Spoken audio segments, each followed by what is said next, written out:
Hello hi வணக்கம். இன்றைய பதிவில் நாம் பார்க்க போகிறது உடைந்த குடையினுடைய சுயசரிதை.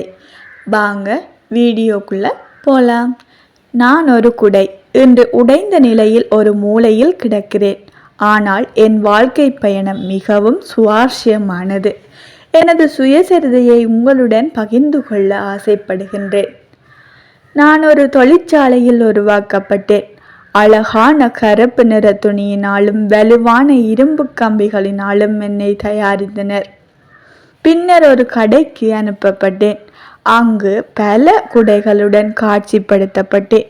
ஒரு நாள் ஒரு பள்ளி ஆசிரியர் என்னை வாங்கிச் சென்றார்.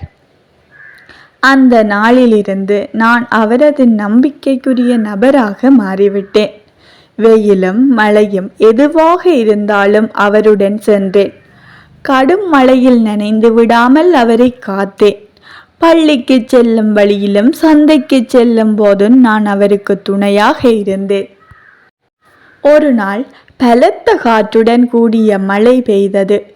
என் உரிமையாளர் என்னை பிடித்து கொண்டு நடந்து கொண்டிருந்தார். திடீரென வீசிய பலத்த காற்றினால் நான் தலைகீழாக மாறி மடங்கினேன். எனது கம்பிகள் வளைந்து உடைந்தன. மீண்டும் பழையபடி செயற்பட முடியாத நிலை ஏற்பட்டது. அதன் பிறகு அவர் புதிய குடை ஒன்றை வாங்கினார். இப்பொழுது நான் பயன்படுத்தப்படாமல் ஒரு மூலையில் கிடக்கின்றேன். எனினும் எனக்கு வருத்தம் இல்லை. பல ஆண்டுகள் என் உரிமையாளரை மழையிலிருந்தும் வெயிலிலிருந்தும் பாதுகாத்தேன் என்ற பெருமை எனக்கு உள்ளது.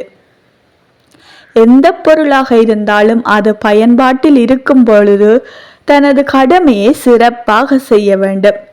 இப்பொழுது நான் உடைந்த குடை இருந்த பொழுதிலும் என் கதையிலே பலருக்கு பயிற்சி, ஊக்கம் மற்றும் பயணத்தின் அர்த்தத்தை கற்பிக்கும் ஒரு கதையாக மாறியுள்ளது. இந்த வீடியோ உங்களுக்கு பயனுள்ளதாக இருந்தால் இந்த வீடியோக்கு ஒரு லைக் மட்டும் போட்டுருங்க. தேங்க்யூ.